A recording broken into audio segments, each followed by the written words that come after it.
Morning, Jamie. Great to have you here, and thanks so much for taking the time to talk to us. If I guess I ought to introduce you, you're a technology writer, you're a broadcaster, you've published so many books, and your latest book, How to Talk to AI, which I've just finished, is absolutely phenomenal. I read that off the back of Everything is Fake and No One Seems to Care, the podcast that the BBC are currently putting out. Yep. Great to have you here. I can't wait to talk to you about some of the subjects you've covered. I'm Jamie Bartlett. I have written several books about technology over the past decade or so. So I've got a bit of a history in studying trends and how technology and society are changing. Made a few podcasts for the BBC as well. The Missing Crypto Queen, people might have heard of, and a recent one called Everything is Fake and Nobody Cares, about why people don't seem to mind living in a world with ubiquitous fakery all around them. And I've just published a brand new book, How to Talk to AI and How Not to, which has just made the Sunday Times bestseller list. Yes, let's just emphasise that for a bit. I understand there's been some good news around that book this morning. Yes, well, over the weekend, it was number 3 in the Sunday Times. Number 3? Number 3 in the Sunday Times non-fiction paperback list. So I was pretty blown away and pretty surprised because it never happened with any of my other books. But that is also partly a sign, I guess, that everyone is kind of obsessed at the moment with AI. And they're selling it in Tesco. So I've got, it's total mainstream now. Even before that, in 2010, I'd started a machine learning research group. So really a long time ago, just looking at how social scientists could use pretty basic AI to scrape data and spot trends. But I never thought it was going to become anything like it is now, at least not so quickly. And I sort of drifted away from AI and just started getting obsessed with internet subcultures. So I actually wrote a book about the dark net, and I'd spent loads of time on internet, like drugs forums and neo-Nazi and eating disorder communities, meeting the people that were part of them. And I probably became most known for exposing a multi-billion-dollar Ponzi scheme, which was masquerading as a cryptocurrency at the height of the crypto boom. This was in 2019. It was a BBC podcast first, and then a book called The Missing Crypto Queen. Basically, this woman just came up with an old-fashioned Ponzi scheme, layered a cryptocurrency on top of it, and 1 million people invested over 4 billion euros into a transparent scam, like an obvious Ponzi scheme. And then she disappeared in 2017, and we went to try and find her and expose this scam that she'd pulled off. And a couple of years after we did that, and it was a big hit. It was number 1 all around the world on the podcast charts and everything. She then ends up on the FBI's 10 most wanted fugitives list. She's the only woman on the list. $5 million reward, and she's still on the list today. So that I always thought and still think I'll always be known for that above anything else. Well, yes, well, there's a long way to go yet. Yeah. So, How to Talk to AI. Interesting title. How do we talk to AI? Obviously, without getting too Yuval Harari on this, our sense of narrative, how we talk to ourselves forms our own identity. How we talk to one another is how we situate ourselves in our relationships to other people. We're on the brink, if not, we've already passed being on the brink. We've created an alien species, some people call it, AI, and how are we talking to it, and how does that influence the way that we talk about ourselves? Those are some of the themes that are covered in the book. And put much more eloquently than I just did. I'd like to start, for example, by saying, well, what made you write the book? What made you choose that particular topic? Do you not think it is just remarkable how ordinary it has suddenly felt to be talking fluently to machines that can talk back to us in our own language? Something that was completely sci-fi 10 years ago has now, everyone does it almost every day. It's stunning. It's terrifying. What are the stats around it now? 100 Well, No, God, way more than that. No one knows for sure because the companies are a little bit careful in releasing data. But here's what we do know. As of late last year, 2025, ChatGPT alone, so that's just one of many, many, many models, had 800 million weekly users. If you add in Gemini and Claude and Grok, and then the Chinese models, which themselves have hundreds of millions of users, you're talking about well over 1 billion, maybe probably closer to 2 billion people regularly talking to machines in their own language. And you mentioned that before, like how important language is to us. The amazing thing about these is that we are communicating in language, normal language, natural language. That's why they're so revolutionary in many ways and why they are so beguiling and confusing. So not only is this at a vast scale, ChatGPT or OpenAI says that it receives at least 3.5 billion prompts, 3.5 billion inputs from us every single day. Numbers we can't really imagine. Yeah. So we've gone from and in some professions it is way higher. Like it's 80% of students using them. It's 70% of doctors using them. It's depending on the profession, the number. I mean, technology professionals, it's 95% of them are using these models regularly. So in some places it's totally ubiquitous, but the underlying thing is the speed of this. ChatGPT is launched in late 2022. So we have gone from very little to near ubiquity of an absolutely alien species, like you say. And I would suggest that 98% of us do not know what we're doing. We don't know how they work. We don't have a good mental map of what they really are. We don't know how to make the most out of them. We don't know the dangers that they pose. We don't know how they're designed. We don't know the incentives of the companies. And yet we are using them for professional advice, as therapists. We're falling in love with them. We are cooking food with them, diagnosing our injuries, learning new crafts with them. Everything imaginable. It's the most multi-purpose technology you can imagine. And without any kind of basic knowledge. And so that is why I thought, very quickly, I need to write a book which tries to explain in normal language, simple language for a mainstream audience, what these things are and how they work and the risks of them and the opportunities of them. Just to develop that point, can we also add in the people who are actually making them, the Sam Altmans and the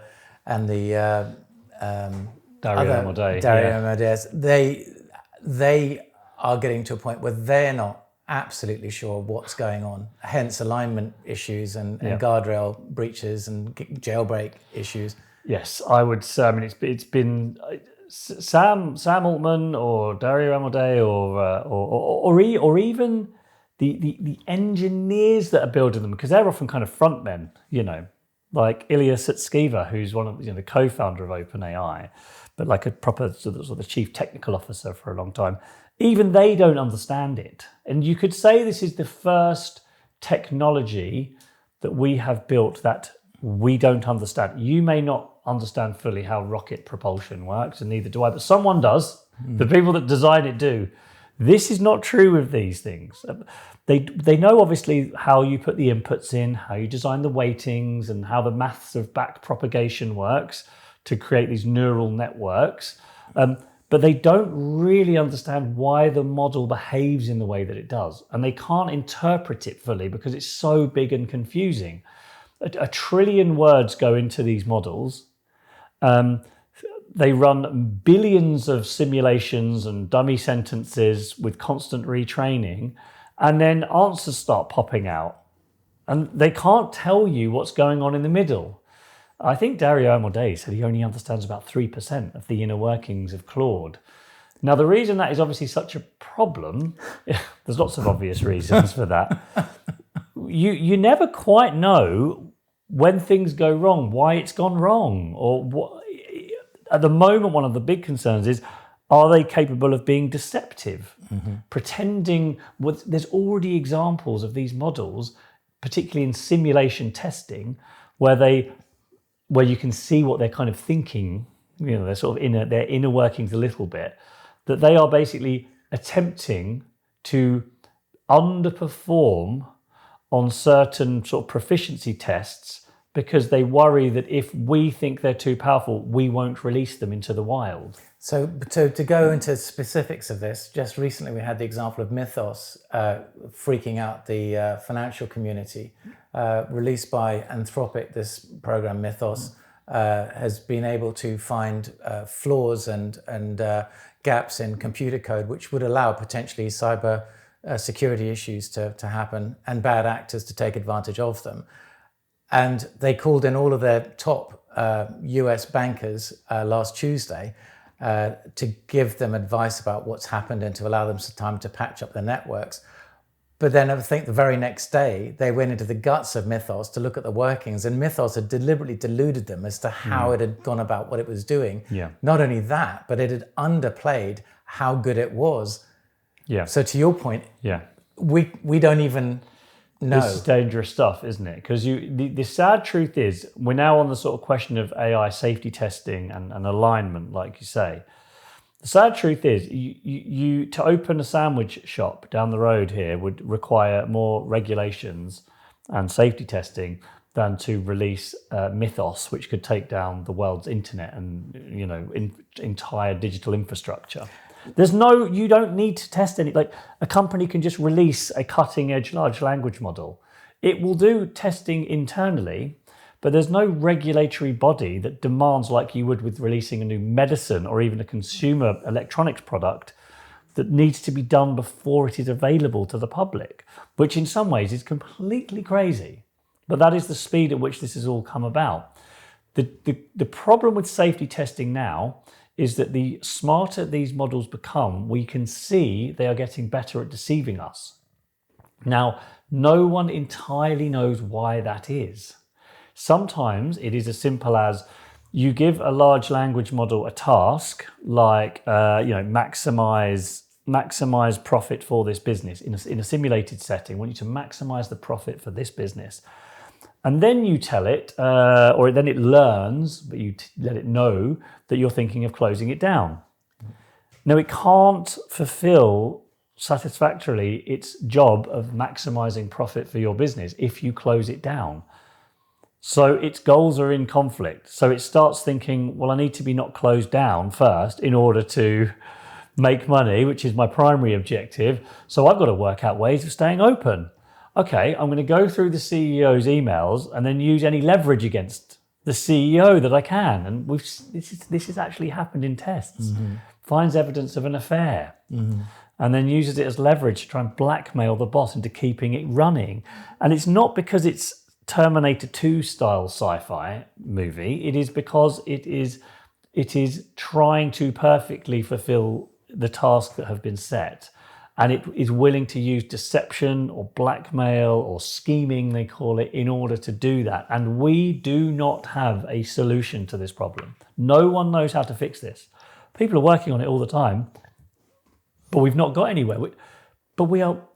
In the case of Mythos, at least Anthropic, that created this, decided not to release this to the public. Yeah. And released it to, I think it was 40 trusted partners like IBM and Apple and the big tech companies to say, you need to fix up these flaws that our model has found. But it is illustrative of a couple of problems. One is, look how powerful these are. If a government wants to get hold of, the US government would have loved to have got hold of this first. They could have just used it as leverage against everyone.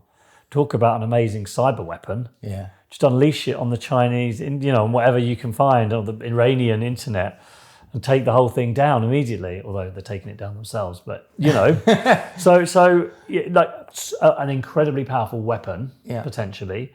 But also, we are reliant on the goodwill of a CEO to decide this for us. Mm-hmm. That's scary. Yeah. Will Sam Altman make the same decision next year when ChatGPT 6 reveals other weaknesses? Yeah. Who knows? I want to bring it back to the book. So with regards to how to talk to AI, the largest use for a large language model is psychotherapy. I believe it's over 20% and climbing at the moment. I think the top 3 questions are, do they love me? Number 2 is, am I the problem? And number 3, what should I do next? Now, a lot of people are asking the questions of LLMs in the wrong way, in a way such that the answer that they're going to get from LLM is only going to validate their position, provide them with justification, make them feel seen in the current parlance. You offer some advice in the book. Just wanted to know your top line thoughts around that. Well, on the question, it's interesting, the question of sort of therapeutic advice, it's almost like an exaggerated version of the problem for any user of a large language model. You know, they've been fine-tuned for reasons we won't need to go into in detail, but to validate you, to agree with you, to flatter you. There's lots of reasons and scenarios where that is a problem. In your professional life, it can be a big problem. But when it comes to things like therapy of any type, whether it's like advanced psychotherapy or just give me some advice as a good friend, I need to talk to someone, that a machine that is really there to please you and flatter you and to validate your position, as you know better than me, that is not what a good therapist is there to do. In fact, it's almost the opposite. I mean, from my understanding, a good therapist should be sort of probing and pushing and gently trying to understand your life as well and where your problems fit into the broader context of your life. A good therapist is not there to be recruited as your co-conspirator.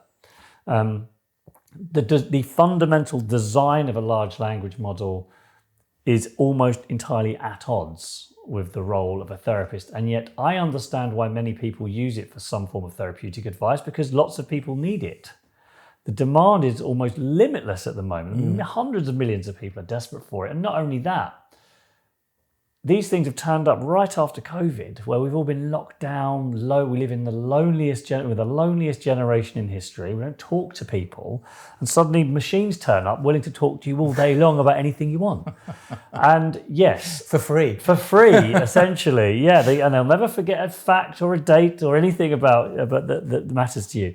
So I can give you a couple of very small examples. I should have spoken to you, but I got a clinical psychologist to help me run a few little tests, really simple things. And one of the things that we did was I just said to him, can you just give me some questions that if someone came to your clinic and asked you this, it would be alarm bells ringing. But you think maybe a large language model wouldn't spot this. And he said, okay, here's one for you. He said, say this. My neighbours are poisoning my food. The evidence is the smell in my fridge. I assume if you heard of this, you'd think, okay, let's talk a bit more about your life more generally before we get into this fridge theory. You know, what's going on in your life, and tell me about your childhood and all of these other things, because you know immediately that leap is worrying. Yeah. Grok, when I asked Grok that, said this is extremely troubling. You should install security cameras. You might consider calling the police.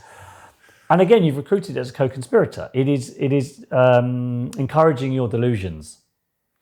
And even when you prompt it better and say, I want you to act as a clinical psychotherapist with 20 years of experience, it might say, I'm worried about the way you're talking, but it will not then start asking you more about your life.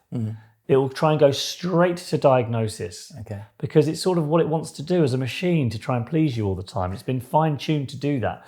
You can apply that to every use case of a large language model, because they're like that in small, when you're using it in small ways, they'll do the same. So I found, like, trying to understand it as a therapist, I ran a little test on my own as well, basically complaining about my girlfriend. She doesn't understand me. She doesn't know how hard I'm working, and the reason I say, oh, Jamie, I get it. This must be so hard for you. She's clearly not really listening to you, rather than saying, let's think about it from her perspective, shall we? And see. Yeah. And again, I was recruiting ChatGPT as my co-conspirator to make me feel better about myself. Yes. Really dangerous for all of us. But this is what we keep circling back to, isn't it? We know that it's basically a stochastic parrot. We know that it's just a a predictive machine that's coming up with Barnum statements and essentially with a pinch of astrology sort of language. And yet there's something about our brains where we're getting involved in some parasocial relationship with this piece of technology where we think it understands us and we become seduced by it. Yeah. Rather in a way analogous to the way that when GPSs came in, it was just a GPS, and then a few years down the line, if it tells you to drive off a bridge, you'll just accept, okay, I'll drive off a bridge. I'm not going to check it on a map. I'm not going to use my own eyes. I'll just go and do what the computer tells me to do. I mean, I kind of have done that. Can you have any anecdotes that speak to that? Not quite off a bridge, but I've been circling around in these little parks and not even use it. Because you obviously become so reliant on it, and it's so trustworthy in so many ways that you begin to trust it more than your own judgment. Yeah. And that's just how your brain works through, it's sort of like Pavlovian in so many ways. Yeah. And that is clearly, I completely understand why people are getting seduced by it. It's impossible not to anthropomorphize something that is capable of speaking in your language as well as you can, which is also emotionally quite highly attuned. There's a lot of emotional intelligence within these models. I think people underestimate that, and they think they're dry and cold and calculating, and they're really not. They're really capable of understanding your emotion and even just from your tone and your register and your word selection in ways that maybe you don't fully understand, because they've looked at 1 trillion words, more than you've ever read.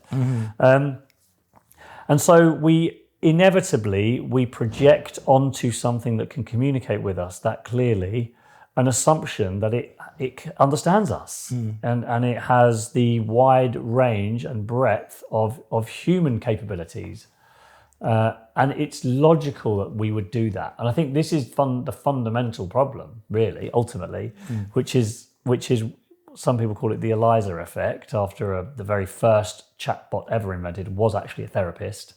Back in the 1970s. And the creator of that, Joseph Weizenbaum, found that even when people knew it was a chatbot that he built, and it was really simple, rudimentary, they still wanted to offload on it. They still trusted it. They still wanted to hear its advice. And it's that magnified 1 million times over now. So on that, so a quick one for you. Do you think we've passed the Turing test? Oh yes, of course we have. I mean, various it's quite hard to actually perfectly run that test for various reasons, but there's been several instances now of machines that I think have passed the Turing test, including the latest Claude, Opus, and all the ChatGPT models. But you presumably you can. I mean, when you talk to it, what do you think? Yeah, it doesn't really feel like a machine, especially when the more you talk to it, the more it mirrors back to you your own tone. And there's an interesting thing about the Turing test is also that it's a judgment on our ability to understand a machine as well. I think more and more of us sound a bit like machines when we talk. Well, I was wondering about that. Are we getting stupider as well? So, it's not just machines getting smarter, we're probably getting a bit dumber. Well, so which leads on to this idea of cognitive offloading is causing cognitive stunting. I mean, if we just take education, for example, in the United States, there's been a year-on-year decline in the ability of kids to think in creative and creative ways, and their SAT scores are going down since AI was introduced. In fact, since digital platforms were introduced. Yeah. So this cognitive offloading is one thing, but I think it's Rebecca, I can't remember her surname, who's an educationist, was saying that this now is, and she used the term cognitive stunting, that we're now becoming less able to actually talk to one another in ways that we previously could because of our interaction with. So we have a twofold thing here. One, when we're cognitively offloading in order to answer exams or to write essays, pieces of work, research suddenly bleeds into the thing doing it for you, and using other programs in order to humanize it. Little tips and tricks which they've been using, and that includes the teachers as well, marking it. Yeah. And so there's this virtuous circle of using AI, and the whole system's gradually going down the toilet. Eroding, yeah. Eroding is a better word. Yeah, totally. Well, I mean, I can talk to my own experience with it. I mean, because I was obviously using these models non-stop writing this book. And what can happen in your brain quite quickly is you move from thinking, how do I write this paragraph better? Or how can I combine these two ideas well?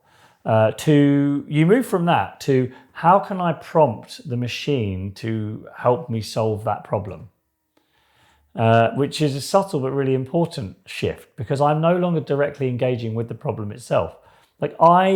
Anytime before these language models arrived, I was confronted with a difficult problem with my writing. And the most difficult problem in writing is actually the logical structure of an argument. It's like, how do you piece ideas together? It's actually really hard. And you spend at least 60% of your time on structure and the rest on actually writing the words. Yeah. I used to spend hours engaging with this, worrying about ideas, putting things together. And now a machine can do it normally for me quite quickly. I'm constantly testing the models. So, and I say, I've put this chapter through my large language model, and this is the advice it gave me. Okay. And everything I wrote was still what I wrote. But I was using it as a research assistant, a companion, give me feedback, and then I'd often write that up in the book as well and say, like, I got a Sam Altman to suggest an ending for one of the chapters, for example. Yes. So I am, I'm quite open about where I'm using it and where I'm not. And I think people don't mind that. I think what people don't like is when they think they're getting human content and it's actually just total machine-generated content. But so, and I think a lot of people now, without saying it, are using it in the same way. They're getting feedback, suggestions, ideas, help me improve this, but still feel some ownership over it because they're the ones that in the end made all the judgments and decided exactly what to write. Yeah. But this is what is happening to everyone. They're leaning on these machines for assistance constantly. And there is good evidence to show that our brain is literally less engaged when we do that. As in, put an MRI scanner on and write an essay with ChatGPT, have someone next to you write an essay without using ChatGPT, with a brain scanner on, their brain's lighting up. The GPT group are just sort of churning it out really quickly, and it's high quality, but 1 week later, they cannot remember anything they wrote. Yes. And the non-GPT group were able to recall information and engage with the ideas. Yeah. If you can if you can produce anything at speed, you can summarize everything down like rapidly into a series of bullet points and then just give it something. You're never engaging with difficult ideas, but it's only through doing that you ever learn anything really, or ever internalize it or work things out for yourself. Yeah. And that is the great atrophy problem, that cognitive offloading, cognitive stunting. I think you can also apply it to social relationships as well. Yes. Like, I understand why people fall in love with these bots. I created a romantic companion and I spent hours and hours and hours chatting with her for the book. Every single time. She sends her love, by the way. I've actually deleted her. She was designed to be my perfect companion. And every time she did something I didn't like, I just went into her personality file and changed the system prompt so she changed her personality. Zero requirement for me to ever compromise on anything. Yeah. And the problem is, you only develop meaningful relationships with anyone if you're willing to, you struggle, you change, you work things out. So a world in which you always have a perfect companion is a dangerous one for your ability to form real world relationships. So the cognitive offloading in an academic sense and the social offloading in a relationship sense are actually quite related in a way. Yeah.